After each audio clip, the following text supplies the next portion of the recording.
Mesdames, Messieurs, Madame la déléguée sortante, Monsieur le PCO, le président du Conseil d'orientation, honorables députés, Mesdames, Messieurs, Monsieur Gué, bonjour, Mesdames, Messieurs les membres du personnel de l'ADER, Messieurs les chefs de service, Mesdames, Messieurs les chefs de service, Mesdames, Messieurs les responsables de projet, Mesdames, Messieurs les bénéficiaires, chers invités en vos rangs, titres et grades, tout protocole respecté, je voudrais rendre grâce à Dieu.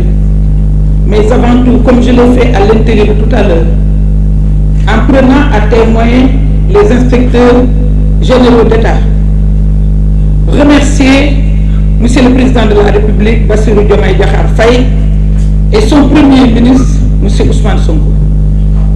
Les remercier pour cette confiance, mais les remercier au nom du Sénégal, les remercier au nom des familles sénégalaises. Ils ont réfléchi, ils ont réparti les postes, ils ont choisi pour l'ADER une mère, une femme, pour une famille. Parce que les deux éléments essentiels de la famille sont concernés, sont les cibles de l'ADER. Il s'agit de la femme, il s'agit du jeune. Ils se sont souciés et c'est ce qui m'a fait un peu un poids. C'est-à-dire je mesure l'ampleur de cette responsabilité, compte tenu de l'importance que nos autorités accordent à nos cibles, qui sont les éléments majeurs de la famille, la femme et le jeune. Nos autorités se soucient de leur autonomisation économique. Nos autorités se soucient de leur inclusion sociale. C'est pourquoi j'ai pris la pleine mesure de cette responsabilité. Et Madame la déléguée, je l'ai dit tout à l'heure aussi devant l'inspecteur général d'État, en vous reprochant gentiment de laisser en rade les membres de l'opposition dans vos financements. Par contre, moi, j'ai juré de ne pas faire d'exclusion. Je n'en ai pas le droit. Ce n'est pas ce qu'on m'a demandé de faire. On m'a demandé d'être inclusive. On m'a demandé d'avoir une approche maternelle. On m'a demandé d'avoir de la tolérance. On m'a demandé d'avoir de la compréhension à tous les niveaux. Aussi bien au niveau des bénéficiaires, de les servir, qu'au niveau du personnel de l'ADER. Nous allons devenir une famille, mesdames, messieurs, les membres du personnel. Nous allons entamer une aventure exaltante, celle de servir, celle de changer des vies. Nous allons un peu hausser les épaules et un peu nous considérer comme le bon Dieu. C'est-à-dire travailler à changer des vies, travailler à revigorer des familles, travailler à faire trouver du travail, travailler à exterminer, à éliminer, à radier la pauvreté. C'est ça que nous allons réussir. Je vous invite à cela. Je serai à vos côtés. Je vous accompagnerai. Nous allons célébrer vos succès. Nous allons rassurer enfin les partenaires techniques et financiers qui vont nous accompagner. Nous avons besoin de leur accompagnement. Mais nous avons besoin aussi, Madame la déléguée, on l'a dit tout à l'heure, on l'a évoqué, et on a demandé aux inspecteurs de nous accompagner. Nous avons aussi besoin de l'accompagnement de nos autorités. Parce que nous allons travailler en toute intelligence avec les pouvoirs publics. Et ces mêmes pouvoirs publics vont nous accompagner à les accompagner. Vont nous accompagner à aller vers les cibles. Parce que je suis adepte de la territorialisation. Mon sujet de thèse, c'était la gouvernance territorialisée, modèle de développement des terroirs. Nous allons, avec nos bénéficiaires, développer les terroirs. Nous allons les trouver jusqu'au niveau des terrains. Ce ne sera pas de tout repos. Mesdames, Messieurs, les membres de l'ADER, je suis une femme de terrain. Du temps où j'étais ministre de la Femme, je ne faisais que 2 jours dans mon bureau. Le reste, c'est sur le terrain. Nous allons, ensemble, sur le terrain, trouver nos cibles, les autonomiser, les inclure, avoir une approche salutaire pour les associer à ce que nous faisons. wala fi dañ ne loo xam-xam biir waaye mu def ci loo yëgul. nañ dem ci ñoom déglu leen nañ dem ci ñoom laaj leen nañu jël liñ ñu jox d'abord li ñu yàlla jox ak fi ñu yàlla teg. vous avez raison madame la déléguée ñu dem jaamu fa yàlla. c'est ce que j'avais fait en 95 quand j'entrais en politique. j'étais allée à Touba daal di ñaan yàlla ne sëriñ bi su fekkee ni lii may def mënul nekk njariñu fa ma dëkk yàlla bu mu ci am dara am naa ci dara nag lu nekk maa fa doon première femme maire, première femme présidente conseil départemental au niveau du Sénégal. Nombre d'années yi ma def ministère de la femme kenn def ko. Lii ñu joxe tey madame la déléguée, j'ai géré le petit crédit des femmes. J'ai géré le fonds de l'entrepreneuriat féminin. J'ai géré 3 fonds avec des bailleurs, le PNUD, dans le cadre de la lutte contre la réduction de la pauvreté. Terme que j'ai banni d'ailleurs. Je dis qu'on n'a pas besoin de réduire la pauvreté, on n'a qu'à l'éradiquer. Mu jeex pauvreté dafa war a jeex ci Sénégal. Le Sénégal a eu son indépendance depuis combien d'années? 65 ans. Depuis 64 ans.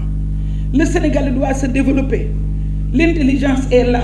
Ces beaux messieurs qui sont là vont travailler à trouver de bons financements, à identifier les besoins de nos groupes. On n'a plus besoin de groupes vulnérables. Nous, notre rôle aujourd'hui, c'est de développer des entrepreneurs. Nous avons travaillé avec la BAT, toujours dans le fonds de lutte contre la pauvreté. Nous avons travaillé avec la Banque mondiale, dans le cadre de l'Agence du Fonds de développement social. Mais nous avons travaillé avec le gouvernement du Sénégal, dans le cadre du Fonds de l'entrepreneuriat. Et quand j'ai géré l'entrepreneuriat, j'étais très à l'aise parce que j'étais ministre d'État. Et on m'avait demandé de gérer l'entrepreneuriat. Aujourd'hui, nous comptons notre trophée avec les pressings. Nous avons essayé d'industrialiser les activités des femmes. C'est ça, mesdames, messieurs, que je voudrais qu'on fasse ensemble. Je voudrais qu'on relève le défi. Je voudrais qu'on change les vies. Mais sant yàlla bu baax bi ma sama ñaari xarit nekkatuñu doomu kenn parce qu'il s'agit du président Bassirou Diomaye Diakhar Faye ak du premier ministre Ousmane Sonko. ñoom dañu ni DER dañ koy wutal yaay parce que buñ ko wutalee yaay du am âge. dañ ni DER dañu bëgg ko uuf bu ko defee ñu jox jigéen. Vous avez raison, madame la déléguée. Les femmes sont là, les femmes vont rester. L'ADER est au féminin. On va conjuguer l'ADER au féminin pour donner une âme à l'ADER, pour que DER am xol, pour que DER xale yi muy uuf dootuñu dem ci géej gi, pour que DER moroon nawle jigéenam yi muy dimbale jigéen ñooñu mu développé leen nga xam ne dañuy weesu ay nanu crédit. ñu nekk ay femmes entrepreneurs loolu mooy suñu objectif te ñëpp yem ci na ñëpp yem ci parce que loolu ci suñu ADN la nekk ñun bëgguñu injustice combat bu ñu porté dans la vie mooy bëgguñu injustice te loolu personnel bi fi nekk ma fekk leen fi damay dalal seen xel ñun dax lañu nu ci nit duggee rek noonu la ci nii ne loo liggéey rek moom ngay am parce que du ñu yemale. buy day wolof yi ñooy wax ni bu tëdd yemee ak waaxu kon jàmbaar dootul gàpp kon nag ñi nga xam ne ñoo opté pour liggéey na leen leer ni leurs efforts ne seront pas vains. Nous saurons reconnaître ceux qui travaillent et ceux qui ne travaillent pas et nous allons accompagner tout le monde. ku bëggul liggéey sax dinañ ñëw fexe ba nga liggéey parce que da ngay inspirer. C'est ça aussi notre rôle. Notre rôle aussi c'est d'inspirer surtout les femmes. dañ leen di inspirer ñu liggéey surtout les jeunes dañ leen di inspirer ñu liggéey parce que yaay moo fi nekk yaay mooy ànd ak yéen ci liggéey bi yaay mooy fekk seen moroomu jeunes yi moo leen di inspirer pour développer leen su ko defee dafay yomb ndaxte bu fekkee ni gis nga nit nga xool ko xam ne yow yaa ko jëlee ci niveau 1 grâce à tes financements grâce à ton encadrement grâce à ta formation grâce à ton suivi évaluation nga fexe ba delloo ko dignité nga fexe ba yëkkati ko mu romb la ak oto nga ni kii de bi may ñëw ci moom 10 000 laa ko joxoon mu fay nga jox ko 20 000 mu fay nga jox ko 50 000 ngeen di progresser ba 500 000 ngeen di progresser ba 10 millions mu installer entreprise am romb la ak otoom satisfaction mënatu koo weesu loolu mooy satisfaction ci liggéey.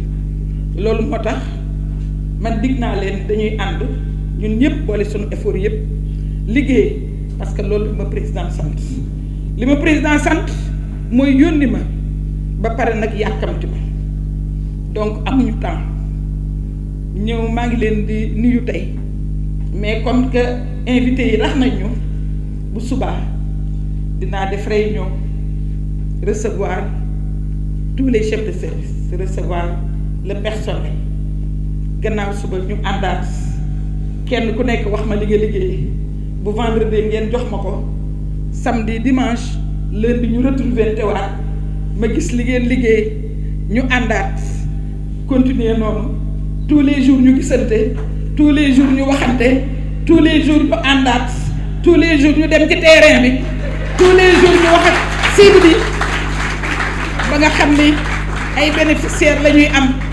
bénéficiaires yi xam ni ah xaalis bi ci réew mi ñoo ko moom mais tam gis nañ su boobaa nag dañuy am duñu am xaaj ak seet duñu xam ku ànd ak ñun duñu xam ku àndul ak ñun parce que état ñëpp ko moom état ñëpp ci bokk su boobaa boobu rek lay raw ñoom abi boobaa nag ñu woo ñëpp bu ko defee ñu liggéey l'essentiel est que nañ liggéey abi sax day ñëwaat liggéey leneen li ci des moo di nag la question qui fâche mooy le recouvrement ñi yore bari nañ ko fay fu bor nekk nag dinañ ko fekk fu bor nekk dinañ ko fekk de amuñu ci xarit amuñu ci mbokk amuñu ci dëkkandoo amuñu ci ku xonq amuñu ci ku ñuul fu bor nekk dinañ ko fekk man fayu bor rek laa mën te daf dul dëgg du yoon nga jariñu ci dara